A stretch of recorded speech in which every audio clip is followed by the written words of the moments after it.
Well, if you're hoping that exercising might help keep you from gaining weight this holiday season, you may want to dial up the thermostat. British scientists finding the colder the air is when you work out, the more food you'll want to eat when you get done. The small study says it found that people who walked in the cold tended to consume more calories and more carbs after their workouts. To tell us more, Assistant Professor of Anesthesiology and Rehabilitation at the NYU School of Medicine, Dr. Devi. Thank you so much for being here. All right, well, doctor, so much for all those people I see out jogging in New York in the freezing cold. It always seemed like they were, tougher and burning more calories, braving the elements. So why does working out in the cold undermine our efforts? Yeah, so there's a couple different reasons. I mean, the first thing is in terms of burning calories. The thing that these researchers found out is that if you work out in the cold, you actually burn fewer calories than if you work out in the heat. So that's surprising, like you said, because people do tend to exercise in the cold. And they think that part of the reason that this is the case is that when you're cold, your body tries to hold your blood supply, it tries to hold that heat close so that it can warm your heart, your lungs, your brain, all the critical areas.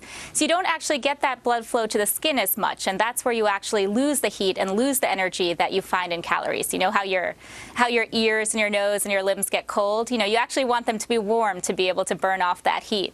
So that's one reason. I mean, the other thing that was interesting about this study, the reason why I think it's a good study is because they actually checked blood levels. They looked for hormones like ghrelin, which actually controls how hungry you are. So they found that these people who worked out in the cold actually had an increase in that hormone, and that's probably why they ate more. Okay, so, well, if I go out in the cold, what if I just bundle up and put on the earmuffs and the neck gaiter and the warm hands and all of that? Does that help? Well, you could. I mean, exercising in general is better than not exercising. So, it depends what's better for you. But if you stay warm, of course, that's going to be better than if you're hot. But for most people, what they end up doing is either working out at the gym or working out at home. So in those cases, you want to turn the thermostat up. You don't want to be too hot because you don't want to be dehydrated at the end of all of this. But at the same time, if you're trying to decide if both conditions are equally good to you, then it is better to work out where it's a little bit warmer. Right. Now, this is especially important, especially after New Year's, because that's when people usually have these New Year's resolutions, right, that they want to lose weight. And what happens to most of us, you do start exercising more. I mean, this has happened to me before, too, where you exercise more, but then you eat more. So yes. This is a nice study looking at, why does that happen? Right. And, it really goes against that traditional thinking that you might burn off more calories in the cold because you're shivering more. So has all of that thinking been false all these years? I mean, it's a small study, right? Right. It's a small study, so you want to see data from a lot of people to have a stronger study, but at the same time, it was a very well-done study in terms of checking. They checked a few different things. They looked to see how many calories people actually burned. So they found that the people who worked out in the warmth actually burned more calories.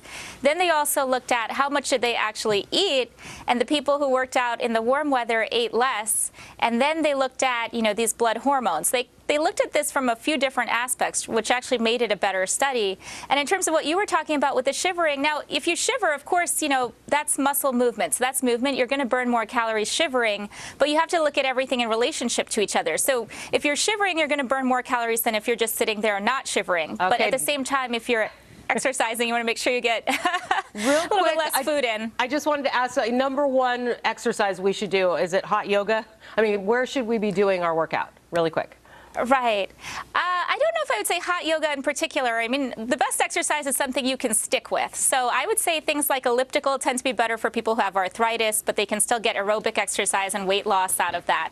But whatever you can actually stick with is probably the best option. Right. A little bit does it more than nothing at all. And that holds true for the new year, for our resolution. Thank you so much, Dr. Devi. Cool. Nice seeing you. Nice to see you. That will do it for us. I say when it gets cold, take a nap. Yeah. Let's get a big